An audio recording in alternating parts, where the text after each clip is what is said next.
अस्सलाम वालेकुम dear students, MD cat की रजिस्ट्रेशन शुरू हो चुकी हुई है और अब तक काफ़ी ज़्यादा तादाद में स्टूडेंट्स पीएमडीसी की वेबसाइट से एमडी कैट के लिए ऑनलाइन अप्लाई कर चुके हैं। इससे मुताल्लिक पीएमडीसी की तरफ से कल ये अपडेट सामने आई थी जिसमें उन्होंने कहा था कि पोर्टल बिल्कुल स्मूथली काम कर रहा है और अब तक 32,000 के करीब स्टूडेंट्स ने एमडी कैट की रजिस्ट्रेशन सक्सेसफुली कंप्लीट कर ली है। आज की वीडियो में एमडी कैट में जो ऑनलाइन अप्लाई करने का मुकम्मल प्रोसीजर है उसमें जहाँ पर स्टूडेंट्स को कन्फ्यूजन आ रही हैं और जो स्टूडेंट्स की तरफ से सबसे ज़्यादा पूछे जाने वाले सवाल हैं उनको डिस्कस करते हैं। क्योंकि इससे कबल एमडी कैट के अप्लाई करने के मुकम्मल प्रोसीजर पे ये वीडियो अपलोड की जा चुकी है, लेकिन इसके बावजूद स्टूडेंट्स को कुछ एक सेगमेंट्स में कन्फ्यूजन हैं। तो इन तमाम मामला को लेकर थोड़ा एलेबोरेट करते हैं आज की वीडियो में। तो एमडी कैट की रजिस्ट्रेशन के हवाले से जो सबसे बड़ा प्रॉब्लम इस वक्त स्टूडेंट्स को फेस करना पड़ रहा है वो ये कि इसमें डिफरेंट गलतियाँ हो रही हैं। कोई स्टूडेंट्स अपने नेम के स्पेलिंग्स गलत कर रहा है, किसी स्टूडेंट की डेट ऑफ बर्थ गलत हो रही है, कोई जो है वो अपना फर्स्ट ईयर का रिजल्ट कार्ड अपलोड करने के बजाय मैट्रिक का रिजल्ट कार्ड अपलोड कर रहा है और इस किस्म की अजीबोगरीब मिस्टेक्स जिनसे मुतालिक आपको पहले ही इन्फॉर्म किया गया था और बताया गया था कि एमडी कैट की रजिस्ट्रेशन करते हुए ख्याल रखिएगा। लेकिन इसके बावजूद स्टूडेंट्स ने बहुत ज़्यादा मिस्टेक्स की हैं और हालांकि इसमें कोई इतनी जल्दी नहीं होती है। आप फॉर्म फिल कर लेते हैं तो उसको क्रॉस चेक कर लें, उसको बार बार रिव्यू कर लें, हर एक कॉलम में जो आपने एंट्री डाली है उसके स्पेलिंग्स को देख लें, फिर उसके बाद ही आप नेक्स्ट स्टेप पे मूव करें। लेकिन बहरहाल अब जो मिस्टेक्स हो गई हैं स्टूडेंट्स की तरफ से, तो इसमें यह है कि अगर आप पीएमडीसी के पोर्टल पर देखें तो आपको वहाँ पर अपनी प्रोफाइल को एडिट करने की ऑप्शन नजर आ जाएगी, लेकिन उसमें आप कुछ एक इन्फॉर्मेशन ही अपनी एडिट कर सकते हैं। और यहाँ पीएमडीसी की वेबसाइट के पोर्टल पर देखें तो यहाँ लेफ्ट साइड पर अपडेट योर प्रोफाइल की ऑप्शन दी गई है। इस पर क्लिक करें तो स्टूडेंट की प्रोफाइल ओपन हो जाती है और अब यहाँ स्टूडेंट अपना नेम एडिट कर सकते हैं, इसके अलावा फादर नेम एडिट कर सकते हैं और कॉन्टैक्ट नंबर, और यहाँ तक कि आप अपना ईमेल आईडी और आइडेंटिफिकेशन नंबर यानी जो आपका CNIC नंबर वगैरह है आप इसको भी चेंज कर सकते हैं। यानी जो सबसे इंपॉर्टेंट इन्फॉर्मेशन होती है आपका नेम, फादर नेम, उसके अलावा कॉन्टैक्ट नंबर है, ईमेल आईडी है और CNIC नंबर वगैरह को आप एडिट कर सकते हैं। अगर इसमें आपकी कोई मिस्टेक हो गई है, कोई स्पेलिंग एरर्स आ गए हैं या कुछ भी है तो आप इनको चेंज कर सकते हैं। और अगर आपने पीएमडीसी की वेबसाइट पर एमडी कैट के लिए रजिस्ट्रेशन कर ली हुई है, इसके बावजूद भी आपके पास अपनी प्रोफाइल को अपडेट करने की ऑप्शन मौजूद है। अगर आपने अभी तक अपनी फीस सबमिट नहीं करवाई हुई तो आप इसमें चेंजेस कर सकते हैं। इसके अलावा ये कि जो बाकी के मामला हैं, जैसे कि जो आपने अपनी एजुकेशनल इन्फॉर्मेशन दी थी, फिर जो आपने रिजल्ट कार्ड अपलोड किया है और सेंटर वगैरह सेलेक्ट किए हैं, तो उन्हें एडिट करने के हवाले से अभी तक कोई ऐसी ऑप्शन पोर्टल पर अवेलेबल नहीं है। इसके अलावा फ्रीक्वेंटली आस्क्ड क्वेश्चंस में भी कुछ बड़े अहम सवाल मेंशन किए गए हैं कि अगर किसी स्टूडेंट का CNIC ना हो तो क्या वो अपने फादर या मदर का CNIC यूज कर सकता है। तो पीएमडीसी की तरफ से इस बात की परमिशन नहीं है। आपको या तो अपना खुद का CNIC नंबर या at least be form number use करके रजिस्ट्रेशन करनी होगी। इसके अलावा जो स्टूडेंट्स अपने पोर्टल का पासवर्ड भूल चुके हैं तो वो फॉरगॉट पासवर्ड पे क्लिक कर सकते हैं, जिससे उन्हें ईमेल के जरिए नया पासवर्ड सेंड कर दिया जाएगा। और बहुत सारे स्टूडेंट्स ये इंक्वायर कर रहे थे कि जब बैंक में फीस सबमिट करवा दी जाती है तो उसके बाद जो पेड चालान है तो क्या उसको स्कैन करके कहीं अपलोड भी करना है। तो इससे मुताल्लिक पीएमडीसी की तरफ से यहाँ बता दिया गया है कि आपका जो बैंक चालान है जब आप उसे पे कर देते हैं तो वो ऑटोमेटिकली वेरीफाई हो जाता है। आपको किसी किस्म की चालान कॉपी को कहीं भी अटैच करने की जरूरत नहीं है, ना ही आपने इसको कहीं स्कैन करके अपलोड करना है। बस आप इसे प्रूफ के तौर पर अपने पास सेव रखें और जब आप ऑनलाइन पेमेंट कर देते हैं या बैंक में फीस सबमिट करवा देते हैं तो उसके बाद आपकी पेमेंट का स्टेटस चेंज हो जाएगा। इस सिलसिले में आमतौर पर 24 घंटे का टाइम लगता है, जिसके बाद आपका स्टेटस चेंज हो जाएगा। यानी जब आप ऑनलाइन पेमेंट कर लेते हैं या बैंक में फीस सबमिट हो जाती है तो उसमें जो तकरीबन 24 घंटे या इससे ज़्यादा भी टाइम लग सकता है, तो ऑटोमेटिकली एक वेरिफिकेशन प्रोसीजर है जिसके बाद आपका स्टेटस जो है वो पेंडिंग से पेड की तरफ आ जाएगा। बाकी यह कि आपको पेड फी चालान स्कैन करके अपलोड करने की जरूरत नहीं है, बस आपने जब फी अदा कर दी तो आपका अप्लाई करने का प्रोसीजर कंप्लीट हो चुका। फिर इसके बाद स्टूडेंट्स को जो सबसे बड़ी कंफ्यूजन है वो डिजायर्ड एग्जाम यूनिवर्सिटी और इसके अलावा एग्जाम सिटी सेलेक्ट करने के अंदर आ रही है। अब इसको जरा तफसील में एलैबोरेट कर देते हैं। सबसे पहले तो ये कि जो स्टूडेंट्स बलूचिस्तान से बिलोंग करते हैं उन्होंने बलूचिस्तान की जो टेक्स्ट बुक्स है वो पढ़ी हुई हैं, तो आप लोग लाजमी तौर पर बोलान यूनिवर्सिटी को ही सिलेक्ट कर लें। ऐसे केस में आपके पास सिर्फ कोयटा की ऑप्शन मौजूद है। अब आप बेशक दूसरे सूबों का एंट्री टेस्ट भी दे सकते हैं, लेकिन इसमें एक रिस्क ये होगा कि चूंकि आपने बलूचिस्तान की बुक्स पढ़ी हुई हैं, अगर आप किसी दूसरे सूबे का एंट्री टेस्ट देते हैं तो उसमें हो सकता है कि उनका जो टेस्ट है वो उनके अपने सूबे की टेक्स्ट बुक्स में से बना हो। अब होगा तो पीएमडीसी वाला सिलेबस ही, लेकिन फिर भी आपको चाहिए तो यही कि आप अपने सूबे की एडमिटिंग यूनिवर्सिटी को ही सिलेक्ट करें। जैसे कि आप सिंध से बिलोंग करते हैं तो जिन्ना सिंध मेडिकल यूनिवर्सिटी को सिलेक्ट करें। ऐसे केस में आपके पास सिंध के एग्जामिनेशन सेंटर्स की ही ऑप्शन अवेलेबल होगी। अब इस सिलसिले में बिल्कुल भी कोई पाबंदी नहीं है कि एक सिंध का बच्चा है तो उसने सिंध वाला टेस्ट ही देना है, या बलूचिस्तान का स्टूडेंट है तो उसने बोलान यूनिवर्सिटी वाला एमडी कैट ही देना है। आपके पास बिल्कुल ओपन चॉइस है, फ्री हैंड दिया गया है कि स्टूडेंट चाहे वो जहां से मर्जी बिलोंग करता है वो जहां का मर्जी टेस्ट दे सकता है। सिंध का बच्चा चाहे तो बलूचिस्तान वाला टेस्ट दे दे, केपीके का टेस्ट दे दे, पंजाब का दे दे, फेडरल का दे दे, ये आपकी अपनी चॉइस है। आप अपनी मर्जी की एडमिटिंग यूनिवर्सिटी सेलेक्ट कर सकते हैं और आप अपनी मर्जी का एग्जामिनेशन सिटी भी सिलेक्ट कर सकते हैं, कोई रोक टोक नहीं है। लेकिन इसमें सिर्फ जो एक चैलेंज आपको ये फेस करना पड़ेगा कि आपने बुक्स जो हैं वो अपने सूबे की पढ़ी हुई होंगी, ठीक है, और आप टेस्ट अगर किसी दूसरे एडमिटिंग यूनिवर्सिटी का देते हैं तो ऐसे केस में एक रिस्क ये होगा कि आपको उस यूनिवर्सिटी का जब टेस्ट देना पड़ेगा तो उनका फिर टेस्ट अपने सिलेबस के मुताबिक होगा। मिसाल के तौर पर अगर एक बच्चा पंजाब का है, उसने पंजाब की टेक्स्ट बुक्स पढ़ी हुई हैं, अब वो टेस्ट देता है फेडरल वाला, तो ऐसे केस में होगा ये कि जो फेडरल वाला टेस्ट है ये तो शहीद जुल्फ़िकार अली भुट्टो मेडिकल यूनिवर्सिटी ले रही है और वो चांसेस हैं कि फेडरल की बुक्स में से ही वो टेस्ट वगैरह तैयार करेंगे, तो ऐसे केस में पंजाब वाले बच्चे को फिर परेशानी होगी। अगर एक फेडरल बोर्ड वाला बच्चा जिसने फेडरल के मुताबिक अपनी बुक्स पढ़ी हुई हैं वो पंजाब का या केपीके का टेस्ट दे देता है तो ऐसे केस में उसे फिर एक दुश्वारी का सामना करना पड़ सकता है। सिर्फ एक ये आपको प्रॉब्लम है, अदरवाइज आपकी अपनी चॉइस है, आप जिस मर्जी यूनिवर्सिटी और जिस मर्जी एग्जामिनेशन सेंटर में जाकर टेस्ट दे दें। इसके बाद खैबर मेडिकल यूनिवर्सिटी पिशावर का टेस्ट केपीके में होगा, जिसमें केपीके के जितने भी एग्जामिनेशन सिटीज हैं तो ये इसके अंडर आ रहे हैं, और ये वाला जो टेस्ट है ये ईटा के थ्रू कंडक्ट होगा। अगला फेडरल है और फेडरल वाला जो टेस्ट है तो ये इस्लामाबाद में होगा, और ऐसे केस में जो आपकी एडमिटिंग यूनिवर्सिटी है ये शहीद जुल्फ़िकार अली भुट्टो मेडिकल यूनिवर्सिटी होगी। इसके बाद Shaheed Zulfikar Ali Bhutto medical university for Azad Jammu and Kashmir, और इसमें मुजफ्फराबाद, मीरपुर, रावलाकोट के साथ साथ रावलपिंडी का टेस्ट सेंटर भी मेंशन्ड है, जो कि सबसे बड़ी कंफ्यूजन यहाँ बनी हुई है कि रावलपिंडी का सेंटर यहाँ पर क्यों आया हुआ है। इसके बाद गिलगित बल्तिस्तान के स्टूडेंट्स के लिए जो एग्जामिनेशन सेंटर होगा इससे मुतालिक अभी नहीं बताया गया। डेफिनेटली इनका जो एग्जामिनेशन सेंटर है ये गिलगित में बनेगा। इंटरनेशनल वेन्यूज़ में आपके पास दुबई और रियाज की ऑप्शन अवेलेबल है, जबकि university of health sciences Lahore Punjab की बात करें तो यहाँ पर आपके पास बहावलपुर से लेकर सियालकोट तक मुख्तलिफ एग्जामिनेशन सिटीज़ हैं, और यहाँ पर अब अगेन रावलपिंडी भी मैंशन है। तो यहाँ जो रावलपिंडी का शहर है ये शहीद जुल्फ़िकार अली भुट्टो मेडिकल यूनिवर्सिटी और /AJK के जो टेस्ट सिटीज़ हैं उनके साथ मैंशन है, और यही वाला जो रावलपिंडी का सिटी है ये UHS के एग्जामिनेशन सिटीज़ में भी मैंशन है। अब यहाँ पर ये कन्फ्यूजन आ रही है कि भाई रावलपिंडी का जो टेस्ट सेंटर है यहाँ पर 2 एडमिटिंग यूनिवर्सिटीज़ किस तरीके से हैं। अब इसकी लॉजिक इस तरह से है कि जो ये टेस्ट सिटीज़ की लिस्ट है ये मुतल्लिका एडमिटिंग यूनिवर्सिटीज़ यानी जो टेस्ट कंडक्टिंग यूनिवर्सिटीज़ हैं इन्होंने ही PMDC को फॉरवर्ड की हैं, यानी UHS ने पंजाब के उन तमाम शहरों की लिस्ट PMDC को फॉरवर्ड की जो कि इस साल MD-CAT का टेस्ट जहाँ जहाँ पर कंडक्ट होना है, तो उसमें रावलपिंडी भी शामिल है। बिल्कुल इसी तरीके से रावलपिंडी का टेस्ट सेंटर जो है वो शहीद जुल्फ़िकार अली भुट्टो मेडिकल यूनिवर्सिटी के टेस्ट के लिए भी बनेगा। अब इसका सिंपल सोल्यूशन ये है कि जो पंजाब के बच्चे हैं जिन्होंने PTB के मुताबिक अपना जो है वो इंटरमीडिएट कंप्लीट की है और वो UHS वाला टेस्ट देना चाहते हैं तो वो रावलपिंडी की ऑप्शन को सिलेक्ट कर लें UHS के अंडर, और ऐसे केस में होगा ये कि UHS वाला MD-CAT आपको देना पड़ेगा रावलपिंडी के टेस्ट सेंटर्स में। और बिल्कुल इसी तरीके से जो फेडरल बोर्ड से बिलोंग करने वाले बच्चे हैं तो वो रावलपिंडी की ऑप्शन को सिलेक्ट कर सकते हैं अंडर शहीद जुल्फ़िकार अली भुट्टो मेडिकल यूनिवर्सिटी। ऐसे केस में होगा ये कि आपका रावलपिंडी के टेस्ट सेंटर में ही MD-CAT का टेस्ट कंडक्ट होगा थ्रू शहीद जुल्फ़िकार अली भुट्टो मेडिकल यूनिवर्सिटी, और आपका जो सिलेबस है वो फिर ज़्यादा फेडरल वाला ही कवर होगा, यानी ज़ाहिर है अगर Shaheed Zulfikar Ali Bhutto medical university test conduct करेगी तो वो फेडरल वाले कोर्स में से ही अपना टेस्ट तैयार करेगी। और पिछले साल भी ऐसा हुआ था कि जो ये शहीद जुल्फ़िकार अली भुट्टो मेडिकल यूनिवर्सिटी है ये इसको एडमिटिंग यूनिवर्सिटी बनाया गया था इस्लामाबाद, इसके अलावा आज़ाद जम्मू एंड कश्मीर और गिलगित बल्तिस्तान के लिए। तो इस साल भी हो सकता है कि इन रीजन्स के लिए शहीद जुल्फ़िकार अली भुट्टो मेडिकल यूनिवर्सिटी को ही एडमिटिंग यूनिवर्सिटी बनाया जाए। और पिछले साल एक और बड़ा एक इंपॉर्टेंट फैक्टर ये भी था कि जो शहीद जुल्फ़िकार अली भुट्टो मेडिकल यूनिवर्सिटी है इनका MD-CAT का टेस्ट आसान बना था। अब रावलपिंडी का टेस्ट सेंटर पिछले साल जिन बच्चों ने सेलेक्ट किया था अब उन्होंने देना तो UHS वाला टेस्ट था, लेकिन रावलपिंडी का जो टेस्ट सेंटर है ये शहीद जुल्फ़िकार अली भुट्टो मेडिकल यूनिवर्सिटी के अंडर आ गया। अब जब इस्लामाबाद की यूनिवर्सिटी ने टेस्ट कंडक्ट किया तो वो निस्बतन आसान था एज कम्पेयर टू UHS, जिसकी वजह से रावलपिंडी और इस रीजन से बिलोंग करने वाले बच्चों के MD-CAT में बहुत अच्छे मार्क्स आए थे। और यही वजह है कि आपने देखा होगा कि पिछले साल किंग एडवर्ड मेडिकल यूनिवर्सिटी के बाद जो दूसरे नंबर पर सबसे ज़्यादा मेरिट था तो वो रावलपिंडी मेडिकल यूनिवर्सिटी का था, क्योंकि वहाँ का टेस्ट आसान था, बच्चों ने ज़्यादा परफॉर्म किया, नतीजतन वहाँ के ज़्यादातर स्टूडेंट्स की जो है वो सिलेक्शन हुई थी। और इस साल अब क्या होता है ये तो कुछ नहीं कहा जा सकता, लेकिन अब रावलपिंडी के सेंटर में ही आपके पास 2 एडमिटिंग यूनिवर्सिटीज़ की चॉइस मौजूद है। आप चाहे तो UHS वाला टेस्ट दे दें या चाहे तो आप शहीद जुल्फ़िकार अली भुट्टो मेडिकल यूनिवर्सिटी वाला टेस्ट दे दें। अब ये स्टूडेंट्स की अपनी चॉइस है।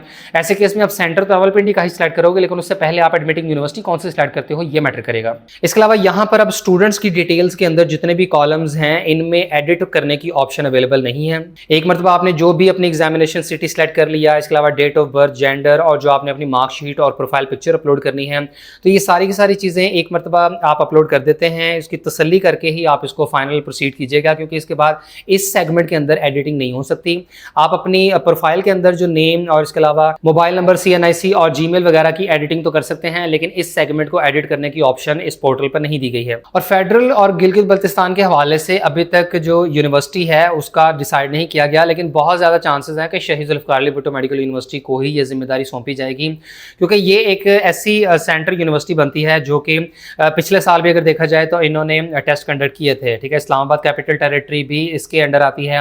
फिर आज़ाद जम्मू एंड कश्मीर के साथ साथ जो गिलगित बल्तिस्तान है, तो यहाँ की जो एडमिटिंग यूनिवर्सिटी है ये शहीद जुल्फ़िकार अली भुट्टो मेडिकल यूनिवर्सिटी ही होती है, और इस साल भी 99% चांसेस है कि यही यूनिवर्सिटी इस रीजन के एंट्री टेस्ट को कंडक्ट करेगी। इसके बाद स्टूडेंट्स की तरफ से जो कमेंट सेक्शन में सवाल पूछे गए हैं तो उन्हें भी डिस्कस कर लेते हैं। सबसे पहले यहाँ पूछा जा रहा है कि सिंध वाले क्या यूनिवर्सिटी सेलेक्ट करें, तो ऑब्वियसली बात है कि आपने जिन्ना सिंध मेडिकल यूनिवर्सिटी ही सिलेक्ट करनी है। इसके बाद ये कि मैंने फर्स्ट ईयर का जो पेपर है वो कैंसिल करवाया था, तो इनके पास जी फर्स्ट ईयर के रिजल्ट की कॉपी अवेलेबल है, तो आप वही अपलोड कर दें। देखिए आपके पास अगर फर्स्ट ईयर का रिजल्ट कार्ड अवेलेबल है, उसकी कॉपी अवेलेबल है, या इंटरमीडिएट कंप्लीट रिजल्ट है, जो भी आपके पास डॉक्यूमेंट है आप उसको स्कैन करके अपलोड कर दें। अब इसमें कोई ऐसा कंपल्शन नहीं है कि आपने जनाब जी पूरा FSC का रिजल्ट ही अपलोड करना है या फर्स्ट ईयर का करना है या ओरिजिनल मार्कशीट ही होनी चाहिए, कोई ऐसा मसला नहीं है। आप इसको जो भी अवेलेबल है आपके पास डॉक्यूमेंट आप उसको स्कैन करें, और इसमें इतना ज़्यादा परेशान होने वाली बात नहीं है। जो भी डॉक्यूमेंट आप अपलोड करेंगे उसकी बुनियाद पर अप्लाई हो जाएगा। इस बार पूछ रहे हैं जी कि FSC मार्कशीट की जगह पर क्या अपलोड करें अगर आपने A लेवल्स किया है, तो ऐसे केस में आप अपना A लेवल्स का ही कोई रिजल्ट कार्ड वगैरह अपलोड करेंगे। ऑब्वियसली वहाँ मेंशन तो FSC मार्कशीट ही है, लेकिन आपकी जो भी क्वालिफिकेशन है, मिसाल के तौर पर A लेवल्स वगैरह है, तो आप उससे रेलेवेंट डॉक्यूमेंट ही अपलोड करेंगे। इसके अलावा जी एरर को कैसे रिजॉल्व करें, रिक्वेस्ट एरर आ रहा है तो आप बार बार ट्राई करें, क्योंकि वेबसाइट के ऊपर समटाइम ऐसा होता है कि इंटरनेट की स्पीड स्लो होने की वजह से या ट्रैफिक ज़्यादा होने की वजह से इस किस्म का एरर आ जाता है। इस बार पूछ रहे हैं जी कि एक टाइम में 2 बार रजिस्ट्रेशन कर सकते हैं, तो ऐसा मुमकिन नहीं है, क्योंकि होता ये है कि जब आप एक मरतबा अपना CNIC नंबर या जीमेल वगैरह और इस किस्म की जो आपकी पर्सनल इन्फॉर्मेशन है ये आप यूज़ कर लेते हैं, तो दोबारा उसी इन्फॉर्मेशन को यूज़ करते हुए आप अगेन रजिस्ट्रेशन नहीं कर सकते। तो एक CNIC या B फॉर्म नंबर के अगेंस्ट एक बार ही रजिस्ट्रेशन होगी। इसके बाद जी बैंक चालान के 3 फॉर्म हैं, एक को PMDC सेंटर सेंड करना है बाय पोस्ट या नहीं, ऐसा कोई काम नहीं आपने करना, बस आप उसको अपने पास सेव करके रख लें, क्योंकि कोई भी आपको बैंक चालान वगैरह कहीं भी सेंड करने की या कहीं भी अपलोड करने की ज़रूरत नहीं है। इसके बाद जी मैं फेडरल से हूँ तो मैं कहाँ अप्लाई करूँ, शहीद जुल्फ़िकार अली भुट्टो मेडिकल यूनिवर्सिटी या फेडरल, तो आप फेडरल ही सिलेक्ट कर लें। ऐसे केस में होगा ये कि आपका जो सेंटर है ये इस्लामाबाद में बनेगा, और मोस्ट प्रोबेबली आपकी जो एडमिटिंग यूनिवर्सिटी है जो टेस्ट कंडक्ट करेगी वो शहीद जुल्फ़िकार अली भुट्टो मेडिकल यूनिवर्सिटी ही होगी। इसके बाद ये पूछ रहे हैं कि जी मैंने सेकंड ईयर FSC की इंप्रूवमेंट की है, मेरा रिजल्ट वेटिंग है, तो मार्क्स की जगह पर क्या लिखें। देखें अगर आप अपने इंप्रूवमेंट के रिजल्ट का इंतजार करेंगे तो वो तो सितंबर में आना है, तो अभी आपके पास जो रिजल्ट अवेलेबल है आप उसको अपलोड कर दें। बेशक वो इंप्रूवमेंट का रिजल्ट नहीं है, आपकी पुरानी FSC का रिजल्ट है, लेकिन इससे कोई फ़र्क पड़ने वाला नहीं है। अभी जो आप मार्क्स मेंशन करोगे इसकी बुनियाद पर मेरिट कैलकुलेट नहीं होगा, और जितने भी इंप्रूवर्स हैं वो अपना प्रीवियस FSC का जो रिजल्ट कार्ड है वही अपलोड कर दें। ये फॉर्मेलिटी है, हरगिज़ इसकी बुनियाद पर मेरिट कैलकुलेट नहीं होगा। जब आपका इंप्रूवमेंट का रिजल्ट आ जाएगा, MD कार्ड का भी रिजल्ट आ जाएगा, जब आपने मुतल्लिका अपनी एडमिटिंग यूनिवर्सिटी में एडमिशन के लिए एप्लीकेशन फॉर्म जमा करवाना है, तब जो आप डॉक्यूमेंट्स अटैच करोगे और मार्क्स मेंशन करोगे उसकी बुनियाद पर मेरिट कैलकुलेट होगा। इसके बाद चलान फॉर्म अपलोड करना है, नहीं जी बिल्कुल नहीं करना। व्हाट अबाउट इंप्रूवमेंट स्टूडेंट्स, अभी बता दिया कि आप अपना प्रीवियस रिजल्ट ही अपलोड कर दें। पोस्टल एड्रेस करंट सिटी का दें या डोमिसाइल सिटी का, ये आपने पोस्टल एड्रेस जो है उस जगह का देना है जहां करंट आपकी रेजिडेंस मौजूद है। इस वक्त आप जहां पर रिहाइश पजीर हैं उसका मुकम्मल पता वहां पर लिख दें। इसके बाद बी फॉर्म की इशूएंस डेट क्या है। अगर आप बी फॉर्म की बुनियाद पर अप्लाई कर रहे हैं तो ऐसे केस में आप इशूएंस डेट खाली भी छोड़ देते हैं तो भी आपका अप्लाई हो जाएगा। आप बी फॉर्म की इशूएंस डेट ना भी लिखें। प्रीवियस वीडियो में जो अप्लाई करने का मुकम्मल प्रोसीजर मैंने एक्सप्लेन किया था, तो वहां एक दो जगहों पर ये कंफ्यूजन हो गई थी कि मैंने बी फॉर्म के साथ बता दिया कि आपने जो है वो लिखना है, इशूएंस डेट लिखनी है, हालांकि उसकी जरूरत नहीं है। फिर इस तरीके से रावलपिंडी के टेस्ट सेंटर को भी सही तरीके से मैं एक्सप्लेन नहीं कर सका, लेकिन अभी आज इस वीडियो में मैंने आपको बता दिया है। बी फॉर्म में अगर आप अप्लाई करते हैं उसकी बुनियाद पर तो आपको इशूएंस डेट लिखने की जरूरत नहीं है। और रावलपिंडी वाला जो टेस्ट सेंटर है उसको मैंने डिटेल में इलैबोरेट कर दिया है कि वो UHS के अंडर भी आ रहा है और शहीद जुल्फ़िकार अली भुट्टो मेडिकल यूनिवर्सिटी के अंडर भी। आप दोनों में से कोई सा भी सेंटर सेलेक्ट कर सकते हैं। इसके बाद जी MD कैट की रजिस्ट्रेशन मोबाइल से करनी है या PC से, कोशिश करें कि लैपटॉप या कंप्यूटर से ही करें। मोबाइल से रजिस्ट्रेशन करने से मना तो नहीं किया गया, लेकिन सेफर साइड ये बेहतर होता है कि आप उसको लैपटॉप या कंप्यूटर से ही करें। इसके बाद पूछ रहे हैं जी आई एम फ्रॉम रावलपिंडी और 2 दिन पहले इन्होंने रजिस्ट्रेशन कर ली है, लेकिन तब फेडरल शहीद जुल्फ़िकार अली भुट्टो मेडिकल यूनिवर्सिटी की कोई ऑप्शन नहीं दी गई थी। और अब चूंकि पोर्टल अपडेट हो चुका है और ऐसे केस में अब फेडरल की जगह पर जो है वो UHS की रजिस्ट्रेशन हो चुकी है। I have studied from federal board and domicile of Rawalpindi Islamabad, तो क्या करना चाहिए। देखिए इसका मैंने बता दिया है कि चंद एक इन्फॉर्मेशन तो आप अपनी एडिट कर सकते हैं, लेकिन सेंटर वगैरह को चेंज करने की अभी तक ऑप्शन जो है वो PMDC के पोर्टल पर अवेलेबल नहीं है। इसमें एक पॉसिबिलिटी ये जरूर हो सकती है कि अगर आपने PMDC के पुराने पोर्टल के ऊपर अप्लाई किया था तो अब चूंकि पोर्टल उन्होंने चेंज कर दिया है तो आप दोबारा से साइन अप करके अपनी सारी इन्फॉर्मेशन पुट करके रजिस्ट्रेशन करने की कोशिश करें। मुमकिन है कि हो जाएगी, क्योंकि पोर्टल चेंज होने से अब स्टूडेंट्स को दोबारा से अप्लाई करना पड़ रहा है और उनका अप्लाई हो भी रहा है। तो आप अपनी मर्जी का टेस्ट सेंटर सेलेक्ट कर सकते हैं। फिर भी अगर प्रॉब्लम हो तो ऐसे केस में फिर आपको PMDC से ही रब्ता करना पड़ेगा। इसके बाद कह रहे हैं जी ब्लू बैकग्राउंड वाली पिक्चर अपलोड कर दी है और फी भी जमा करवा दी है, तो अब क्या करें। जी ब्लू वाली ही अपलोड करनी थी। अगर आप PMDC का पोर्टल देखें तो उन्होंने ब्लू बैकग्राउंड वाली पिक्चर ही डिमांड की है, लेकिन अब चूंकि ये थोड़ा मसला मसला बन गया हुआ है, यानी पहले वाइट बैकग्राउंड कहा जा रहा था, अब ब्लू कहा जा रहा है। अब इस बुनियाद पर हरगिज़ आपकी एप्लीकेशन कम से कम रिजेक्ट नहीं होने लगी, चाहे आप वाइट बैकग्राउंड की भी अपलोड कर देते हैं, ब्लू वाली भी कर देते हैं, दोनों केसेस में चल जाएगा। क्योंकि अब ये पीएमडीसी की मिसमैनेजमेंट है कि वो पहले वाइट कह रहे थे, अब ब्लू कह रहे हैं और स्टूडेंट्स को इस कन्फ्यूजन में डाला गया है। तो ये एक बड़ा माइनर सा इशू है, आप इस बात को लेकर परेशान ना हो। ये छोटी छोटी जो मिस्टेक्स हो जाती हैं या इसमें अगर आप अपनी इन्फॉर्मेशन थोड़ी बहुत रद्दोबदल इसमें हो भी जाती है तो हरगिज़ इसकी बुनियाद पर आपकी एप्लीकेशन रिजेक्ट नहीं होने वाली। तो आप इन बातों को लेकर हरगिज़ परेशान ना हुआ करें। इसके बाद जी मैंने बाय मिस्टेक फुल नेम नहीं लिखा, सिर्फ अपना लिखा है, और क्या इसमें कोई इशू होगा या ये ठीक कैसे होगा? देखें, आपको मैंने बताया कि आप अपना नेम, फादर नेम वगैरह ये सब कुछ चेंज कर सकते हैं, आप अपना जीमेल आईडी भी चेंज कर सकते हैं। इसके अलावा CNIC नंबर, मोबाइल नंबर तक भी एडिट हो सकता है। इसके बाद जी FAQs में कहा गया कि आपने ब्लू कलर की अपलोड नहीं करनी। जी बिल्कुल, ये PMDC की तरफ से अब ये मिस हैंडलिंग है कि FAQs में लिखा हुआ है कि आपने ब्लू बैकग्राउंड वाली नहीं करनी, जबकि पोर्टल के ऊपर लिखा हुआ है ब्लू बैकग्राउंड वाली करनी है। तो आप चाहे व्हाइट वाली कर दो, ब्लू वाली कर दो, अब आपके ऊपर किसी किस्म का जो है इल्जाम नहीं आएगा। इसके बाद जी हमारी रोल नंबर स्लिप कब आएगी? तो मेरे भाई अभी अप्लाई कर लें, रोल नंबर स्लिप भी इंशाल्लाह आ जाएगी आपकी, और ये ऑब्वियसली अगस्त के महीने में जब डेडलाइन गुजर चुकी होगी तो तकरीबन 15 अगस्त तक की रेंज में आप एक्सपेक्ट करें कि आपको मुतल्लिका जो एडमिटिंग यूनिवर्सिटीज़ हैं उनकी तरफ से रोल नंबर स्लिप जारी की जाएगी। इसके बाद जी मुझसे फेडरल सेलेक्ट हो गया है, क्या मैं UHS पर रिवर्स कर सकता हूँ? देखिए, इसमें मेरा जहाँ तक अंदाज़ा है कि PMDC लाजमी तौर पर स्टूडेंट्स को ये चॉइस देगी बाद में कि वो अपना टेस्ट सेंटर चेंज कर लें। अब इसमें कोई बड़ी बात नहीं है अगर 1-2 दिनों के लिए पोर्टल ओपन किया जाए या ये जो टेस्ट सेंटर सेलेक्ट करने वाली ऑप्शन को एडिटेबल बना दिया जाए ताकि स्टूडेंट्स जो भी अपना टेस्ट सेंटर चेंज करना चाह रहे हैं वो कर ले। पिछले साल भी ऐसा हुआ था कि बहुत ज़्यादा स्टूडेंट्स थे जो इस बात को लेकर परेशान थे कि जी हमने सेंटर कोई और सेलेक्ट करना था लेकिन कोई और हो गया हुआ है, और एडमिटिंग यूनिवर्सिटी की बात को लेकर भी इस साल लेट्स होप कि PMDC की तरफ से, चूँकि बहुत ज़्यादा स्टूडेंट्स की तरफ से ये कन्फ्यूजन है कि पहले पोर्टल और था, वहाँ पर एडमिटिंग यूनिवर्सिटी सेलेक्ट करने की ऑप्शन नहीं थी, फिर पोर्टल चेंज हुआ है। अभी भी पोर्टल के अंदर ये गड़बड़ है कि टेस्ट सेंटर्स को लेकर स्टूडेंट्स में कन्फ्यूजन है।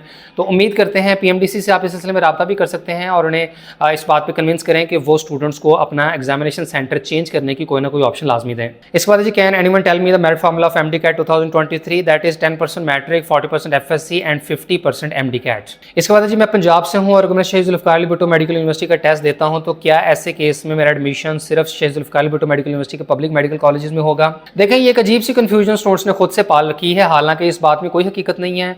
PMDC ने वाज़ेह अल्फाज में कह दिया हुआ है कि आप जो मर्जी टेस्ट दे दें उसकी एप्लीकेबिलिटी ऑल ओवर पाकिस्तान है। आप अगर शहीद जुल्फ़िकार अली भुट्टो मेडिकल यूनिवर्सिटी का जो इस्लामाबाद वाला टेस्ट दे देते हैं तो इसका हरगिज़ ये नहीं होगा कि इतलाक जी सिर्फ इस्लामाबाद के कॉलेजेस के ऊपर ही होगा। आप उसकी बुनियाद पर हर जगह अप्लाई कर सकते हो, जहाँ जहाँ भी आपकी जो है वो सीट्स अवेलेबल हैं, जहाँ जहाँ पर आप आपके डोमिसाइल के मुताबिक आप अप्लाई कर सकते हैं। मिसाल के तौर पर एक बच्चा पंजाब का डोमिसाइल रखता है, वो बलोचिस्तान का टेस्ट देता है, तो उस टेस्ट की बुनियाद पर वो पंजाब के सरकारी मेडिकल कॉलेजेस में दाखिला ले सकता है। एक बच्चे ने फेडरल का अगर MDCAT दे दिया हुआ है, उसका डोमिसाइल सिंध का है, तो वो डोमिसाइल जो सिंध के होने की बुनियाद पर सिंध के तमाम सरकारी कॉलेजेस में एडमिशन के लिए अप्लाई कर सकता है। और चूंकि प्राइवेट मेडिकल कॉलेजेस में तो डोमिसाइल की कोई रिस्ट्रिक्शन होती नहीं है, तो आप चाहे किसी भी प्रोविंस का किसी भी एडमिटिंग यूनिवर्सिटी का टेस्ट दे देते हैं तो उसकी बुनियाद पर आप ऑल ओवर पाकिस्तान सब जगह अप्लाई कर सकते हैं। सरकारी कॉलेजेस में जहाँ जहाँ पर आप अप्लाई करने के लिए एलिजिबल हैं डिपेंडिंग ऑन योर डोमिसाइल, और प्राइवेट कॉलेजेस में तो आप ऑल ओवर पाकिस्तान अप्लाई कर सकते हैं। फेडरल सेलेक्ट करने पर एडमिटिंग यूनिवर्सिटी कौन सी आएगी? जी एक्सपेक्टेड है शहीद जुल्फ़िकार अली भुट्टो मेडिकल यूनिवर्सिटी ही फेडरल का टेस्ट लेगी। इसके बाद जी पिक्चर व्हाइट बैकग्राउंड या ब्लू बैकग्राउंड वाली, ये मसला मैंने क्लियर कर दिया हुआ है, दोनों में से कोई भी आप अपलोड कर दें। इसके बाद जी B फॉर्म से अप्लाई किया है लेकिन इशू डेट नहीं लिखी, कोई मसला नहीं है, आप B फॉर्म का नंबर लिख दें, इशूएंस डेट नहीं भी लिखी, और वैसे B फॉर्म के ऊपर गालबन इशूएंस डेट होती भी नहीं है तो आप उसको स्किप कर दें। इसके बाद पूछ रहे हैं जी क्रेडिट कार्ड से पेमेंट करने के बाद क्या उसी वक्त वेरीफाई हो जाएगा या नहीं? उसी वक्त तो शायद ना हो, वो टाइम लेगा, लेकिन आपकी वेरिफिकेशन डेफिनेटली हो जाएगी। पासवर्ड कौन सा लगाएंगे? या अपने नया पासवर्ड जो है वो सेट करना होता है साइन अप करते हुए, और बाद में उसी पासवर्ड के थ्रू आप लॉग इन करते हो। इसके बाद जी मेरा डोमिसाइल नहीं है, MDCAT टेस्ट में कोई मसला तो नहीं बनेगा? फिलहाल तो कोई मसला नहीं है, आपसे सिर्फ डोमिसाइल का डिस्ट्रिक्ट पूछा जा रहा है, लेकिन कोशिश करें कि आप डोमिसाइल बनवा लें, क्योंकि बाद में जब एडमिशन के लिए आपने डॉक्यूमेंट जमा करवाने हैं तो domicile is the most important document at that time. इसके बाद CNIC लिखते हुए डैशेज लगानी है कि नहीं? आपने नहीं लगानी, और अगर आप लगा भी देते हैं तो ऐसे केस में वहाँ पर साइन अप करते हुए एरर आ जाता है। आप जैसे ही डैशेज रिमूव करते हैं तो फिर उसके बाद ओके हो जाएगा। इसके बाद जी PMDC साइन अप पर पासपोर्ट नंबर मांग रही है, वो तो नहीं बना हुआ, आप क्या करें? देखें, वो पासपोर्ट नहीं आपसे मांग रहे हैं, वो आपसे आइडेंटिफिकेशन डॉक्यूमेंट पूछ रहे हैं। आप चाहे तो CNIC की बुनियाद पर अप्लाई कर लें, B फॉर्म की बुनियाद पर अप्लाई कर लें, या कोई भी डॉक्यूमेंट है, ज़रूरी नहीं कि आपने पासवर्ड की बुनियाद पर ही अप्लाई करना है। इसके बाद कह रहे हैं ji test should be same for Punjab students Shaheed Zulfikar Ali Bhutto medical university और UHS नॉट बोथ। देखिए, बिल्कुल वैलिड पॉइंट है। पिछले साल भी इस वजह से बहुत ज़्यादा मसला खड़ा हुआ था। स्टूडेंट जो हैं वो 2 हिस्सों में डिवाइड हो गए हुए थे।